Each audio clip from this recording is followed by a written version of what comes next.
Assalamu alaikum, everyone.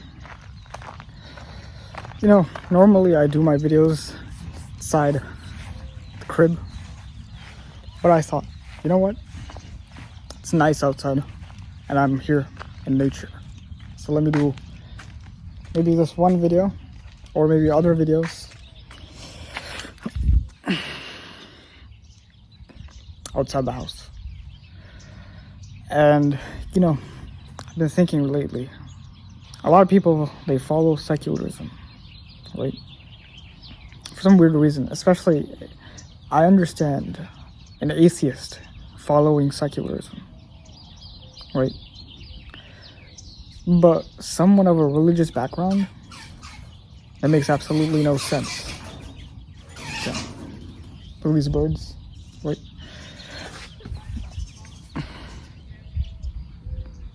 Point is, it doesn't make any sense because it's a big contradiction, right? Like, if you believe in God, now why are you following secularism, right? And at the end of the day, like, why would you follow the principles of secularism, right? Which a lot of people don't even know the origin or history of. If you really think about it. Yeah, but as I was saying, the principles of secularism, right? This is a man-made concept by this one guy named George Jacob Holyoke, right? And I've studied this. I know it pretty well now, almost to the point that I've kind of memorized the history, right? But basically, I'll probably make a separate video, which will be a lot more detailed about its origin and history, right?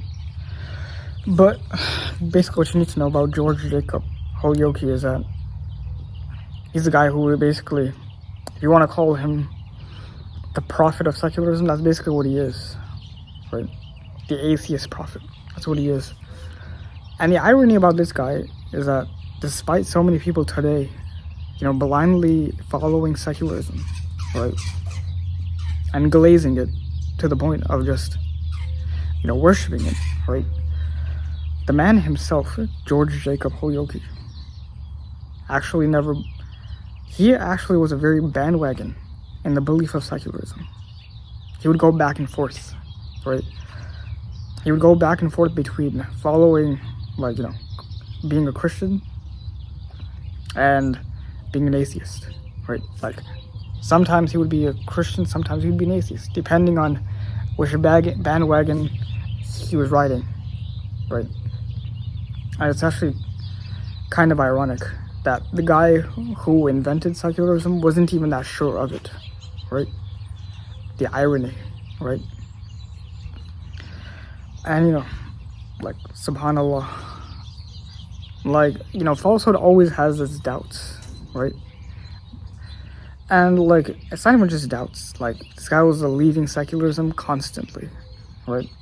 And towards the end of his life, he ended up becoming a lot more religious, right? Obviously, he probably did not know about Islam, right? But he was in the Western world, right? Which is where Christianity was more prominent. So he would end up following that towards the end of his life. And this guy was very sinister. He would follow, he actually ended up marrying a Christian woman. Yeah, he ended up marrying a Christian woman and the only reason he married her is because her father was actually a priest. And he knew if he married her, he could infiltrate the church, which is what he did. And that's the main reason why you see a lot of Christians today that are super secular, right? Like, the irony, right? So that's why a lot of these Christians, Jews, people of religion in general, right? They tend to, all the arguments they make towards Islam are secular arguments, right? Right, you'll hear the same regurgitated argument, right? Oh, Islam is so violent, right? And they'll bring up a out of context verse, but then when you bring an in context verse from the Bible or the Jewish scripture or whatever scripture, they have no response. Because again, their whole arguments are based on secularism. They're not religious arguments, right? Because unfortunately, right, the school system pretty much indoctrinates them into secularism and believing secularism. That's the problem. And, man, we're diving deep. But basically, what ends up happening is that secularism, right, is very much indoctrinated in our school systems, right, in the Western school systems, but in most school systems outside of that too. Have you ever wondered why the whole world has some form of secularism, or whether it's communism, democracy, right, or a republic, democratic republic like America? Right? Why is there no Christian theocracy? Why is there no Buddhist theocracy? Why is there no Islamic theocracy? Why is there no... Ironically, even Israel is more secular than it is a Jewish homeland, right? Have you wondered why that is? Right? I mean, again, that's a very long history in and of itself, but I'll summarize it. It's because everywhere these secularists went, they made sure to indoctrinate the population into thinking that religion was obsolete, right? Not obsolete enough to where they didn't want to like make them godless per se. I mean, sometimes they did, like in Russia, but in most cases, like they did in America, what did they do? Right? They told them, actually, you know, you can follow religion at home, just don't bring it to the state, right? That's the whole premise of secularism.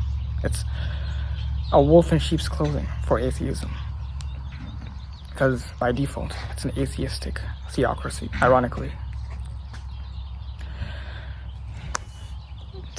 Yeah. Secular bugs are trying to get me, right? Point is, though, secularism, and like this form of secularism is worse than like straight up banning religion. I'll tell you why. Right? Because if you look at Russia, right, when Joseph Stalin tried to ban religion, right, he came after the Christians, he came after the Muslims, he came after everyone, right? And right, because he was an atheist, right? A lot of people don't know this, right? He has one of the highest kill counts in human history, right? At, I believe 20 million, right? Yeah, 20 million, yeah. Actually, it might be 20 to 40 million, right? Point is that despite that, why is it? And like during that same time, what is America doing? It's pretending, right? If you read the American Constitution, or not the Constitution, but what is it called? The Pledge of Allegiance, right? They're trying to subtly influence religion, right? They're saying one of the lines in it is one nation under God. It does not say one nation under secularism, because that would be too obvious, right? That's why they gotta say under God, so people think that these man-made laws that go against the Bible, ironically, right, and they go against biblical laws in general, are God's law, right? Which is why I'm sure you've probably heard the phrase, America is God's country, right? Or God bless America, which doesn't even make any sense, because why would God bless an atheistic-based country, right? Now, the problem here is that like, why is it that years down the line, decades, right, down the line, America is, and the ironic thing is that they would call the communists back then, the Russians, godless commies. That was one of the insults. But why is it that America is more godless today than Russia? In fact, religion is growing in Russia, and in all aspects, right? Christianity is growing over there, Islam is growing over there, right? The other religions are growing over there.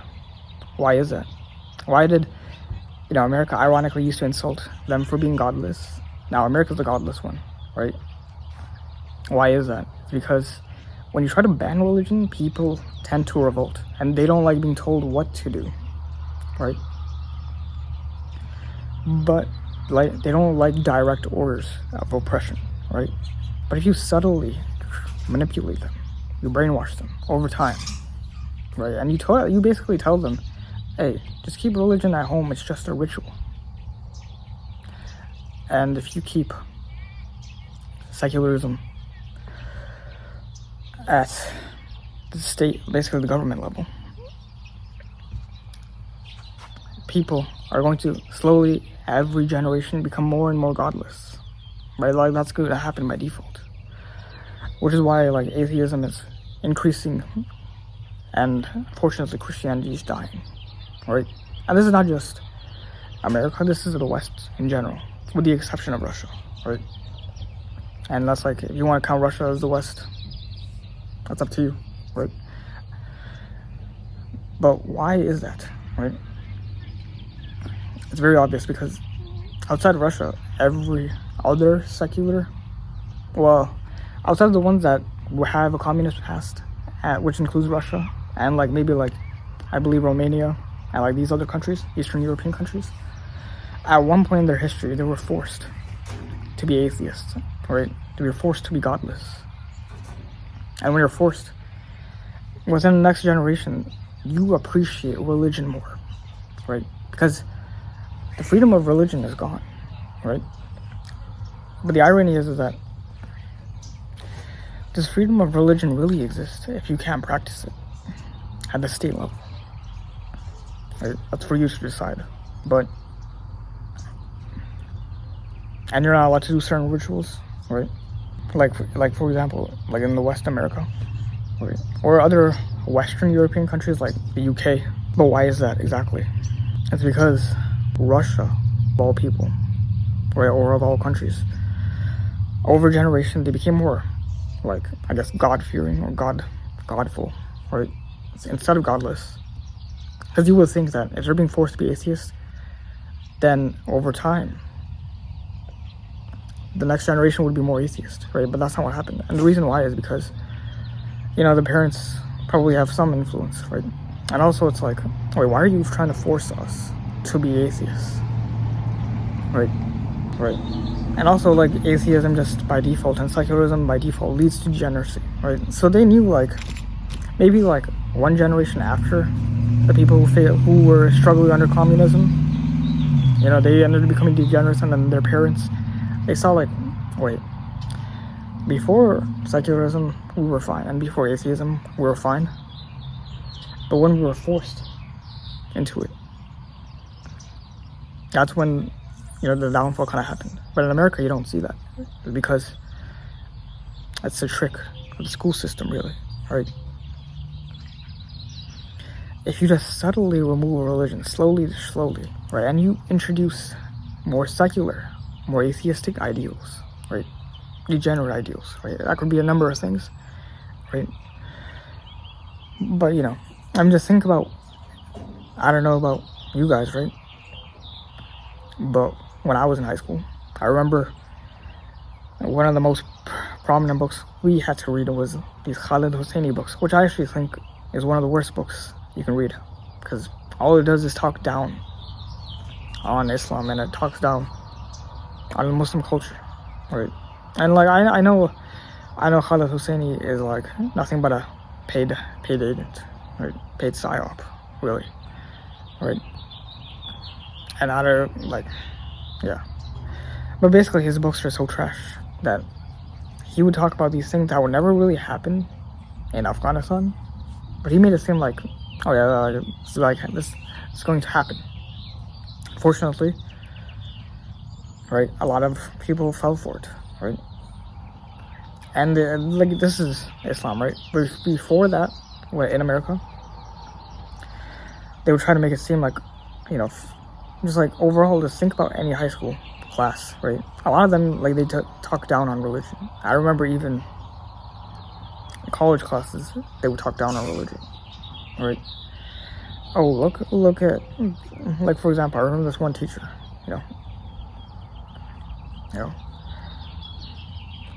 fuck that hoe, right? But but I remember she said something like, look at the Muslim world, right?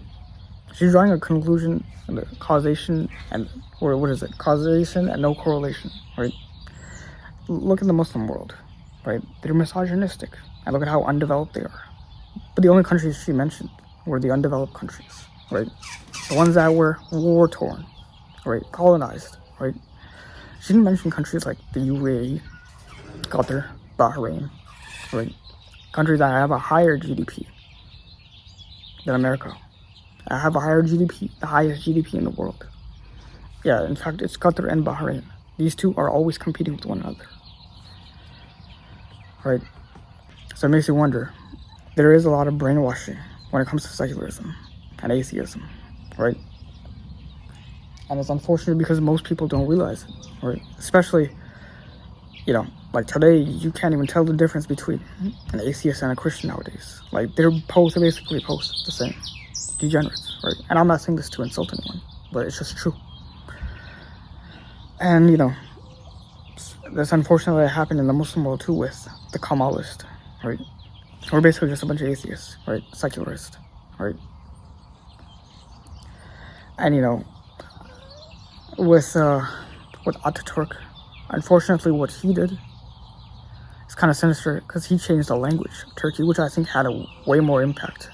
Because you can't read the old, if you only speak the modern Turkish and you only write in that way, you can't access the ancient, well, not ancient, but the old Ottoman Turkish writings and stuff they had, right? And your history. You're basically cut off from it, right? Which is why, like, unfortunately, rarely anyone speaks it.